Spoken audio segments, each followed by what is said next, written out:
केदारनाथ और उसके आसपास के इलाके में पिछले दिनों आई आपदा का दायरा लगातार बढ़ता ही जा रहा है। 3 दिनों से गौरीकुंड केदारनाथ पैदल मार्ग पर रेस्क्यू का काम लगातार जारी है। कई लोग अभी भी जगह जगह पर फंसे हुए हैं। एसडीआरएफ, एनडीआरएफ से लेकर के अब सेना के हेलीकॉप्टर की भी मदद ली जा रही है। केदारनाथ में चल रहे राहत बचाव कार्यों पर अब सियासत भी देखने को मिल रही है।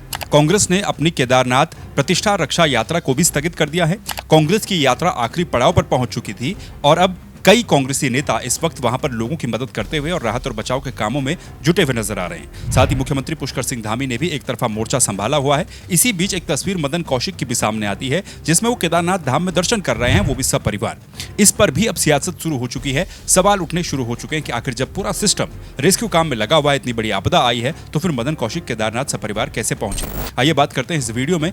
आगे बढ़ने से पहले चैनल को कीजिए सब्सक्राइब, क्योंकि ये सब्सक्राइब करना आपका आवश्यक इसलिए भी है क्योंकि ज्यादा लोग इस वीडियो को देखते हैं लेकिन सब्सक्राइब नहीं करते हैं चैनल को, तो आप सब्सक्राइब जरूर कर दें। और 16,000 सब्सक्राइबर तक पहुंचाने के लिए आप सबका बहुत बहुत धन्यवाद। सबसे पहली तारीफ तो उन लोगों की बनती है जो कि लगातार विकट परिस्थितियों में भी फंसे हुए लोगों का रेस्क्यू कर रहे हैं, जिसमें उत्तराखंड पुलिस के जवान, एसडीआरएफ के जवान, एनडीआरएफ के जवान, प्रशासन की टीमें शामिल हैं। देखिए, किसी भी आपदा के बाद रेस्क्यू करना सबसे बड़ा कठिन काम होता है, वो भी ऐसी सिचुएशन में जहां पर रास्ते ही बह गए हों, सड़कें ही किलोमीटर की किलोमीटर बह गई हों। केदारनाथ में बारिश 2 दिन पहले जो नुकसान हुआ था, पहले दिन ये नहीं लग रहा था कि कितना ज्यादा नुकसान वहां पर हुआ होगा, इतने लोग जगह जगह पर फंसे होंगे। लेकिन अब जैसे जैसे रेस्क्यू का काम आगे बढ़ रहा है, तस्वीरें वहां से सामने आ रही हैं। लोग किस तरह से फंसे हुए हैं, किस तरह से उस रात को अपनी जान बचाने के लिए लोग जंगलों की तरफ भाग गए और जंगलों में काफी लोग फंसे हुए हैं।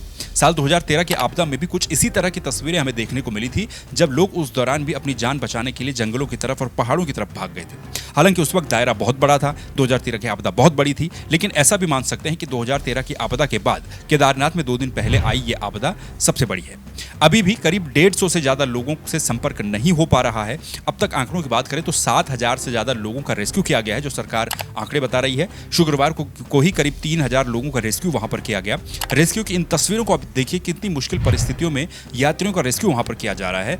नदी के सहारे, रस्सियों के सहारे, जंगलों से एक तरफ एसडीआरएफ, एनडीआरएफ रास्ता बनाकर जंगल में फंसे हुए लोगों का रेस्क्यू को लगातार कर रही है, तो दूसरी तरफ हेलीकॉप्टरों की मदद भी ली जा रही है।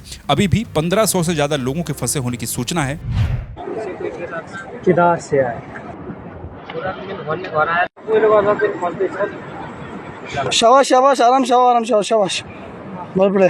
रुद्रप्रयाग एसपी डॉक्टर विशाखा अशोक भदाना ने बताया कि 150 से अधिक लोगों के परिजनों ने पुलिस को यह बताया है कि उनका अपने लोगों से कोई संपर्क नहीं हो पा रहा है। ये सभी लोग केदारनाथ की यात्रा पर गए थे और इसमें से स्थानीय लोग भी शामिल हैं। अब जब रेस्क्यू पूरा हो जाएगा तो उसी के बाद बताया जा सकता है कि कितने लोग लापता हैं। लेकिन जो लोग अपनी जान बचाकर नीचे सुरक्षित पहुंच रहे हैं या फिर रेस्क्यू करके नीचे लाए जा रहे हैं, उनमें से ज्यादातर लोगों का ये कहना है कि उनके साथ और भी उनके साथी थे जो कि लापता है। आपदा के दौरान वो लोग गायब हो चुके हैं। देखिए, क्योंकि ये एक ऐसा क्षेत्र है जहां पर बारिश के बाद मोबाइल कनेक्टिविटी बिल्कुल जीरो हो जाती है, संपर्क नहीं हो पाता है। ऐसे में कई लोगों का संपर्क भी नहीं हो पा रहा है। पुलिस ने इसके लिए कुछ हेल्पलाइन नंबर भी जारी किए हैं, जो कि ये आपके सामने चल रहे हैं।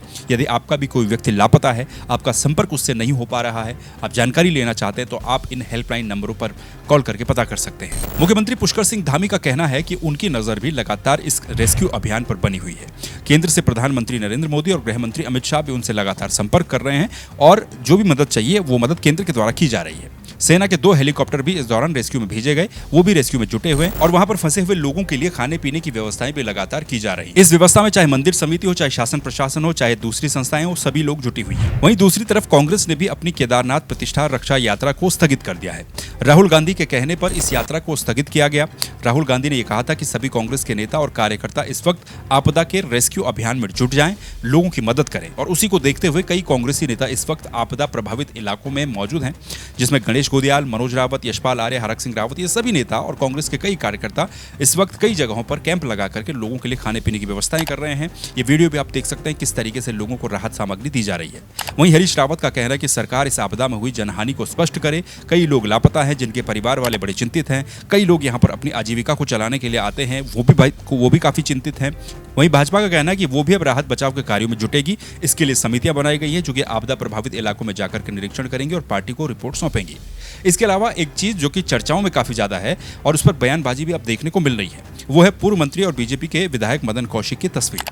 देखिए, जिस समय केदारनाथ में बड़ी आपदा आई है, लोग अभी भी लापता हैं, कुछ लोग मर गए हैं, रेस्क्यू अभियान में सभी लोग जुटे हुए हैं। यात्रा को स्थगित कर दिया गया है। केदारनाथ जाना तो दूर, जो लोग वहां पर हैं उनको वहां से सुरक्षित निकालना ही चुनौती बना हुआ है।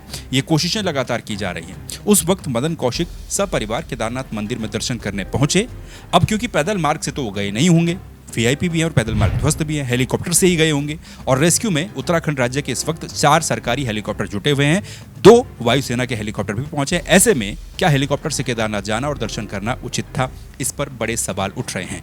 कांग्रेस के प्रदेश अध्यक्ष करण महारा ने भी इस पर सवाल उठाते हुए कहा है कि ऐसे वक्त में जबकि हेलीकॉप्टरों की आवश्यकता रेस्क्यू अभियान में होती है, तब हेलीकॉप्टर से दर्शन करना बिल्कुल भी उचित नहीं है। कांग्रेस पहले ही कह चुके हैं कि हम किसी भी हेलीकॉप्टर का उपयोग नहीं करेंगे। हेलीकॉप्टरों का उपयोग सिर्फ और सिर्फ रेस्क्यू के लिए ही किया जाए।